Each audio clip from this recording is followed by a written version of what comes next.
اعوذ باللہ من الشیطان اللعین الرجیم بسم اللہ الرحمن الرحیم ان اللہ ملائکتہ یصلون علی النبی یا ایہا الذین آمنوا صلوا علیہ وسلموا تسلیما اللہم صل علی محمد وآل محمد۔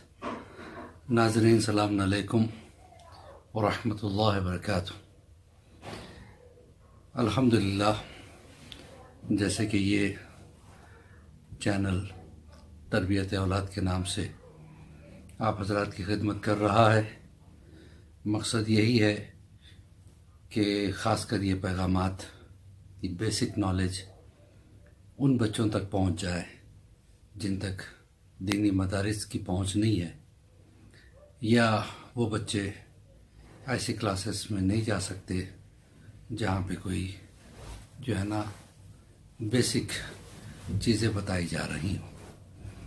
لہٰذا ہماری کوشش ہے کہ ہمارا یہ پیغام ان بچوں تک پہنچ جائے، اور آپ سے مسلسل یہی ہم گزارش کرتے چلے آ رہے ہیں کہ آپ اس کو آگے بھی بڑھائیں، کیونکہ نیکی کو آگے بڑھانا بہت زیادہ ثواب بھی ہے۔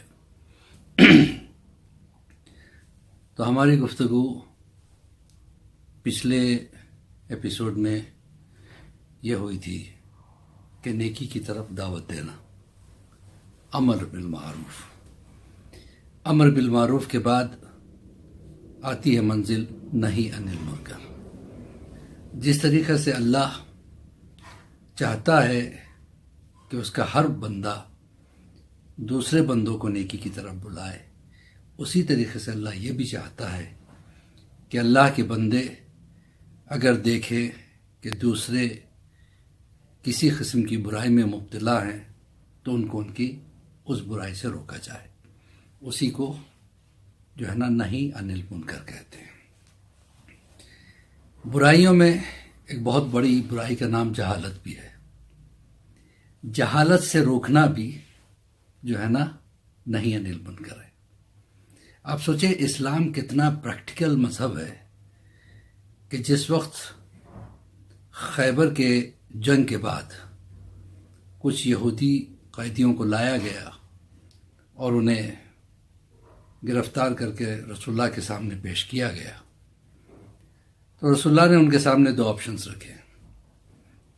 کہا کہ دیکھو، یا اگر تم چاہتے ہو کہ آزاد ہو جاؤ تو تمہیں جزیہ دینا پڑے گا، ٹیکس دینا پڑے گا، اور آزادی اختیار کر سکتے ہو۔ ہاں، اگر تمہارے پاس دینے کو کچھ نہیں ہے تو یہ بتاؤ تم میں کون کون پڑھنا لکھنا جانتا ہے؟ تو وہ جو قیدی پڑھے لکھے تھے انہوں نے کہا کہ ہمیں آتا ہے۔ تو رسول اللہ نے کہا کہ ایک ایک قیدی، ایک ایک مسلمان کو جو پڑھنا لکھنا نہ جانتا ہو اسے پڑھنا لکھنا سکھا دے، وہ آزاد ہو جائے۔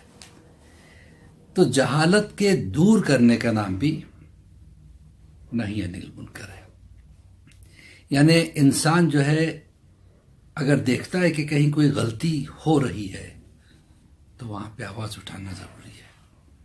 اللہ کو ایسے عبادت گزار بھی پسند نہیں ہے جو صرف عبادتوں میں تو ہوتے ہیں، دوسرے کو جو ہے نا یا ایسی جگہ دیکھتے ہیں کہ جہاں پہ کوئی غلط ہو رہا ہے اور پھر اس کے خلاف آواز نہیں اٹھاتے۔ بنی اسرائیل میں ایک عابد ہوا کرتا تھا، بہت عبادت کرتا تھا۔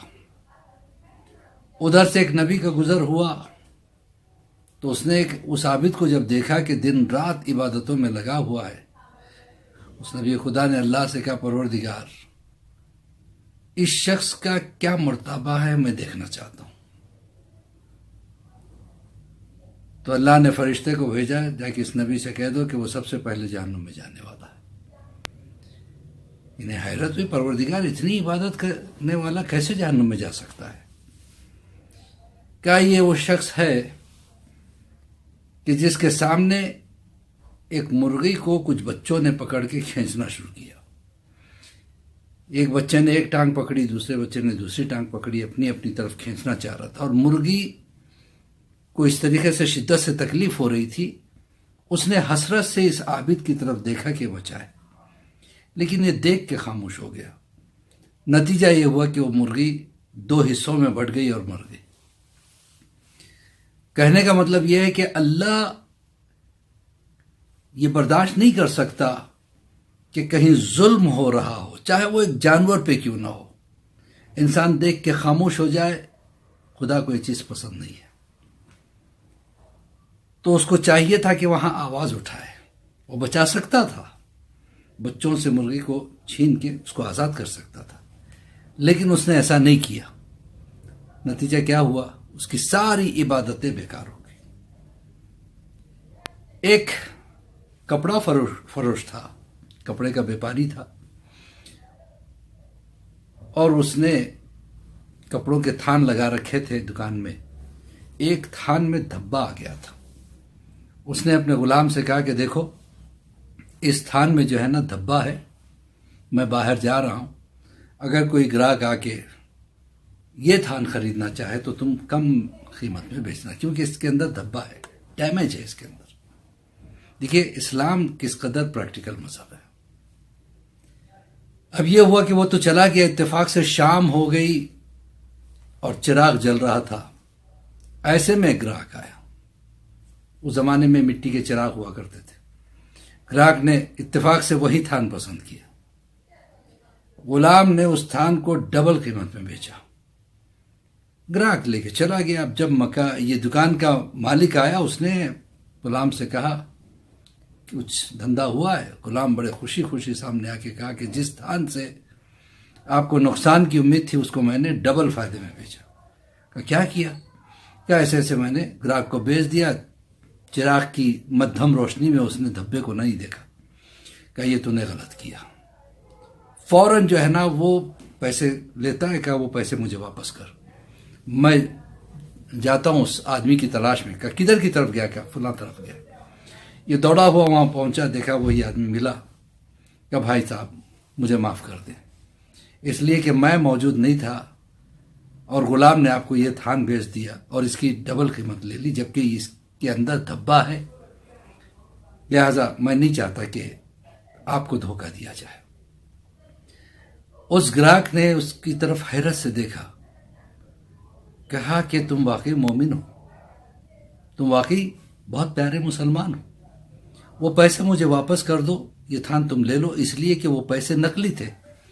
میں نہیں چاہتا کہ ایسے انسان کو میں نقصان پہنچاؤں جو دوسروں کو نقصان پہنچتے ہوئے نہیں دیکھ سکتا ہو۔ دیکھا آپ نے، یہی نہیں انل منکر ہے۔ یزید نے کیا کیا تھا؟ یزید نے اسلام میں غلط چیزوں کو رائج کرنا چاہا، شراب کو رائج کرنا چاہا، زنا کو عام کرنا چاہا، غلطیوں کو پھیلانا چاہ رہا تھا، اسلام کو ختم کرنا چاہ رہا تھا، اسلام کی تصویر کو مٹانا چاہ رہا تھا۔ اسی کے خلاف امام حسین نے ایک سٹینڈ لیا، ایک آواز اٹھائی، یہ غلط ہے۔ امام حسین نے کربلا کے میدان میں یہی تو کہا تھا، میں آیا ہوں کاہے کے لیے آیا ہوں؟ آج میں کربلا میں اس لیے آیا ہوں تاکہ میں امر بالمعروف کروں اور نہی عن المنکر کروں، یعنی نیکیوں کی طرف دعوت دوں اور برائیوں سے روکوں۔ بہرحال آج کا یہ چھوٹا سا درس یہی تھا۔